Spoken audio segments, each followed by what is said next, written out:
What's going on, guys? Welcome to the Wrestling World Podcast. I'm your host, AJ. Before we get to tonight's video, please hit that like and sub button, and please hit that notification bell for your latest wrestling news, rumors, content, and spoilers. Just want to give a quick announcement. I am now a part of the ASN network. That's called the Antisocial Network.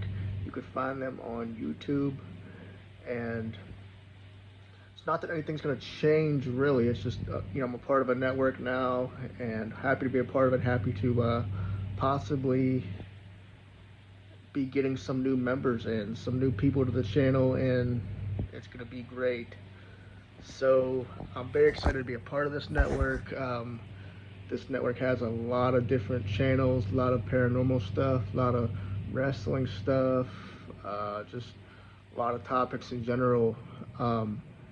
But am excited to be a part of this. So thank you, Antisocial ASN for life. I appreciate you. I appreciate this opportunity. But guys, tonight we're here to talk about the new WWE Unreal Netflix documentary. And guys, it is awesome. I mean, this documentary is one of the best WWE documentaries that I've seen in a long time. So this documentary takes you behind the scenes of a WWE wrestler and everything that goes into matches and storylines. So, and this is all leading up to Mania, mind you, but they take you behind the scenes of what goes into this and how much effort is put into this between not just the wrestlers, the referee, but the people in the back too. Triple H, Bruce Pritchard, a lot of them, a lot of writers and everything. So I love the fact that, the first episode, they go right off the bat with this, man. They go right off the bat with talking about Cody Rhodes and John Cena and Cena's heel turn and everybody that was involved between The Rock, Cena, Cody, Triple H. I mean, they're talking back and forth. In one episode, Triple H and The Rock were talking about what they wanted to do for this heel turn as well. And, The Rock's, they're bouncing ideas off each other, and it's just awesome how much creativity is involved and how much Triple H really cares about his talent. And you can tell in this documentary how much he loves his talent and cares and how much effort he puts into these matches. Even when he's not present, physically involved in the match himself, he is still heavily involved. There's timekeepers, there's everything. In one episode, it was Chris Park, basically trying to get the match finished in one episode between Seth Rollins, CM Punk, and Roman Reigns, and you can see Bruce Pritchard getting a little upset because they should have been finished with the match, but the little match was it was overproduced. The match was everywhere, right? Great match. I mean, if you've seen it, it's a great match, but the match took too long, and so you can see Bruce Pritchard getting visibly upset. You can see Chris Park doing his best. Now, if you don't know who Chris Park is, remember Abyss and TNA. He's now a producer for WWE. And you can see he's trying to push this match along and get it finished. It was just so cool to see that. And one thing I want to point out about this documentary, it was cool to see the lives of these professional wrestlers outside the ring, like Chelsea Green, Tiffany Stratton, Charlotte Flair, John Cena, Xavier Woods, all, telling you their real names and their lives outside of WWE. Like Rhea Ripley loves to collect taxidermy art. Xavier Woods going by his real name Austin Watson, and talking about how they turn heel on Biggie, explaining what a heel turn is. They are really breaking the third wall here, or the fourth wall, whatever you want to call it. But yeah, it is. I mean, to say it's unreal, it's definitely unreal. I didn't expect them to go this far, as far as they did. And to think this is happening now, because this is something that wouldn't happen in the 80s. This is something that wouldn't happen in the Vince McMahon era. So it's just amazing. And like I was saying about Chelsea Green, I want to point her out real quick because during this series, you can tell that she's had it rough. Breaking her arm in her debut, or was that Tiffany Stratton? I can't remember. I want to say it was Chelsea Green, but whoever it was, they broke their arm in their debut and then did it again in their very second match. So she climbed up from the top, man. I mean, from here, it was just crazy. And to see how far she's come. And then you go to the likes of Tiffany Stratton, who, another one, just climbed their way up to the top.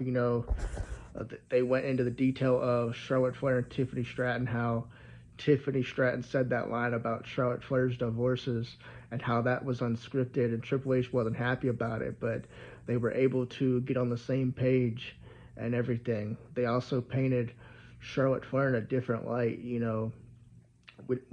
On TV we get to see the Queen, but in this documentary we see Charlotte Flair, her actual name and her personal life, going through the surgeries she's had, coming back from Mania, and then putting someone over, putting Tiffany Stratton over, and then seeing how happy she was after the match. So it definitely painted Charlotte Flair in a different light, and that's what I enjoy.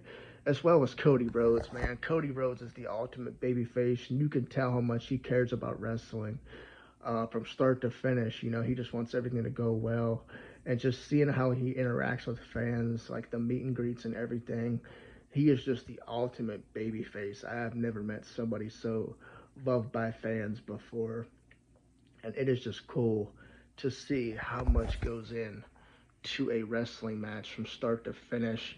You even hear the referees talking at one point, giving them instructions and everything.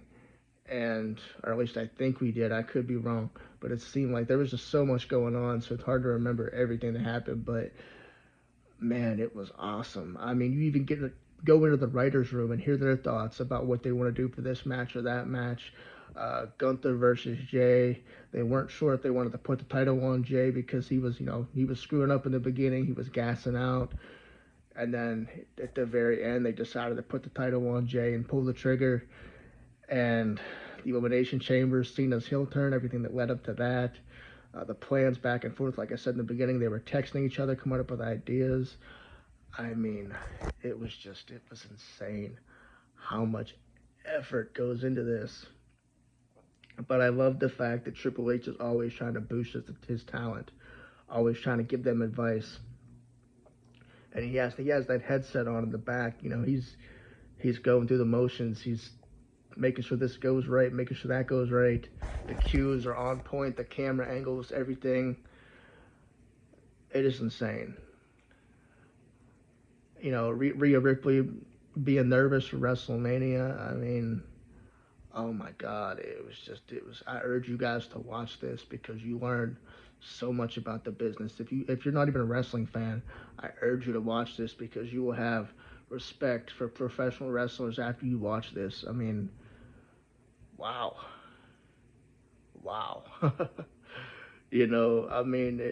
And I'm not big on documentaries. Like, I wasn't too crazy about the Mr. McMahon documentary. I mean, it was good, but this by far is better because this is something that, while most people say this is exposing the business, and it is, but it's pretty damn cool to see what goes behind the scenes, and I, for one, enjoy that. So,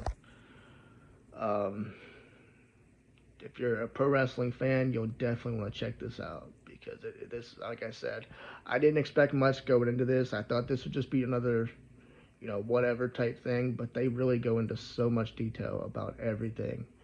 And just, I'm actually just finished it up today. It took me from yesterday morning till today to kind of finish it, but I'm excited I watched it. I'm really happy that I did because it was really good, and I urge you guys to watch it and check it out and let me know your thoughts in the comments.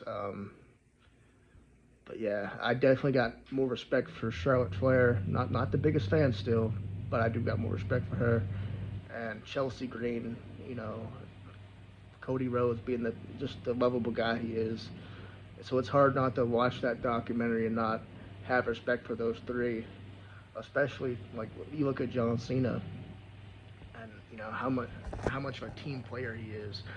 Unlike The Rock, you know, people talk about The Rock, but he was willing to listen to ideas and go forward with whatever he had, whatever they had to offer him, and that was pretty cool to me. So, but let me know what you guys think about the documentary, guys, and I'll see you guys soon.